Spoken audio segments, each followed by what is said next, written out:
दोस्तों नमस्कार। मुंबई के वानखेड़े स्टेडियम में भारत को जो हार नसीब हुई है और भारत क्लीन स्वीप का शिकार हुआ। 3 मैचों की सीरीज में ऐसा पहले कभी नहीं हुआ था। लेकिन यहां बाउंड्री लाइन पर जो है 3 दिग्गज मौजूद थे। पहले अजीत आगरकर और गौतम गंभीर के बीच में डिस्कशन चल रहा था, मंत्रणा चल रही थी कि आखिरकार ये स्थिति ऐसी क्यों आई जो इतिहास के काले पन्नों में जिसका जो दर्ज हो गई, क्योंकि भारत क्लीन स्वीप का शिकार 3 मैचों की सीरीज में पहले कभी नहीं हुआ था।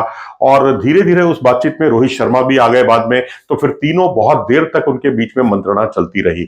अब यहाँ स्पेकुलेशन चल रहे हैं, अटकलें चल रही हैं, आखिरकार डिस्कशन का मुद्दा क्या है, क्या किस मुद्दे पे उस समय बात हो रही थी। क्योंकि अजीत आगरकर ने अपनी बात पर वो स्टबन थे, उन्होंने कहा कि बांग्लादेश और न्यूजीलैंड के खिलाफ जो सीरीज होनी थी उस सीरीज से पहले दिलीप ट्रॉफी में सीनियर प्लेयर्स को उतारने को लेकर जद्दोजहद चल रही थी और उन्होंने बहुत कोशिश की कि ये सभी खिलाड़ी उतरे, उसमें सीनियर प्लेयर्स भी उतरे। लेकिन सीनियर प्लेयर्स ने पहले इनिशियली तो बिल्कुल उसमें रजामंदी जाहिर कर दी कि वो उसमें उतरने जा रहे हैं। लेकिन देखते ही देखते पहले रोहित शर्मा हटे, फिर विराट कोहली हटे और देखते ही देखते आखिरी क्षणों में जडेजा भी हट गए।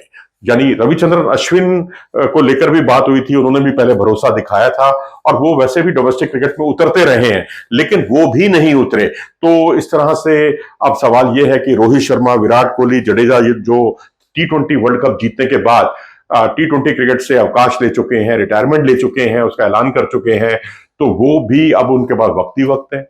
T20 क्रिकेट में अगर आपके मैचेस आपको उतरना नहीं है तो आप डोमेस्टिक क्रिकेट में अपने किसी महत्वपूर्ण सीरीज से पहले तो आप उतर सकते हैं। एक मैच में ही बेशक आप उतरें, आप कम से कम नेट प्रैक्टिस से कहीं ज्यादा अच्छा अभ्यास आपको मैच प्रैक्टिस के दौरान मिलता है जब कोई मैच में आप उतरते हैं। बेंगलुरु में और अनंतपुरम में ये मुकाबले हुए थे दिलीप ट्रॉफी के, जिसमें आगरकर को बहुत बड़ी ठेस पहुंची, बहुत बुरा लगा उन्हें। उन्होंने गंभीर के साथ इस तरह की बातचीत भी की, क्योंकि ये इनिशियल प्लान जो है सीनियर प्लेयर्स को उतारने का, ये गौतम गंभीर का ही था। बुमराह नहीं उतरे, उनको लेकर ज्यादा डिस्कशन का मुद्दा नहीं है, क्योंकि जसप्रीत बुमराह के साथ वर्कलोड मैनेजमेंट भी देखा जाता है।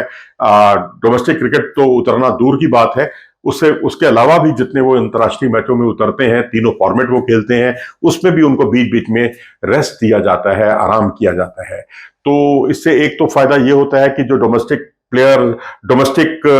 टूर्नामेंट में जब सीनियर प्लेयर्स उतरते हैं तो उससे उनको अपनी लय में आने का बहुत सुनहरा मौका मिलता है। चेतेश्वर पुजारा की कामयाबी का बहुत बड़ा राज यही था, क्योंकि वो वक्त तर वक्त उतरते रहे थे डोमेस्टिक क्रिकेट में। रणजी ट्रॉफी में ईशांत शर्मा उतरते रहे, रविचंद्रन अश्विन उतरते रहे, लेकिन इस बार जो है सीनियर प्लेयर्स का ना उतरना रोहित, विराट, जडेजा, अश्विन कई तरह के सवाल खड़े करता है।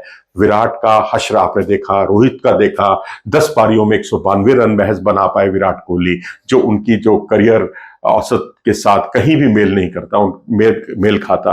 रोहित शर्मा 133 रन बना पाए, ये बहुत ही शर्मनाक प्रदर्शन है इन दोनों खिलाड़ियों का। 13.3 का औसत, एक का 19.2 का औसत। विराट कोहली आखिरी बार 2012 में उतरे थे रणजी ट्रॉफी में, और अब आप अंदाजा लगा सकते हैं कि 12 साल हो गए उन्हें डोमेस्टिक क्रिकेट में उतरे हुए। रोहित शर्मा 2015 में आखिरी बार उतरे थे।